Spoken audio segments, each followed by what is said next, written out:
എല്ലാവരും ആവശ്യത്തിന് അതിന്റെ അഭിപ്രായങ്ങളൊക്കെ പറഞ്ഞു. രമേശ് നാരായണ സാർ അതിന്റെ പത്രസമ്മേളനം നടത്തിയിട്ടുണ്ട്. ആസിഫ് അലി ഇതുവരെ പ്രതികരിച്ചിട്ടില്ല.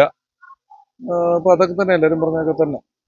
ശരിക്കും ആസിഫിക്ക് നേരിട്ടൊരു അപമാനം എന്തോ സംഭവം ഉണ്ടല്ലോ, ആ സമയത്ത് അപമാനിക്കപ്പെട്ടു എന്ന് ആ അതിന് ശരിക്കും എങ്ങനെ ഒരു കലാകാരൻ എന്ന നിലയിൽ അത് അദ്ദേഹം അത് കഴിഞ്ഞ് പറഞ്ഞല്ലോ, ഞാനത് ശ്രദ്ധിച്ചിട്ടില്ല എന്നുള്ളത്. കണക്ക് പ്രകാരം നമ്മൾ വീഡിയോ കാണുമ്പം പരിഗണിക്കാമായിരുന്നു. ഒരാൾ സമ്മാനം കൊടുക്കുന്നതല്ലേ, അപ്പൊ കുറച്ചുകൂടെ അയാളോട് നമ്മൾ റെസ്പോണ്ട് ചെയ്യണം എന്ന് എനിക്ക് കണ്ടപ്പോൾ തോന്നി. തീർച്ചയായും അത് ചെയ്യേണ്ടതായിരുന്നു. ആ വേദിയിൽ അമ്മ സംഘടന തന്നെ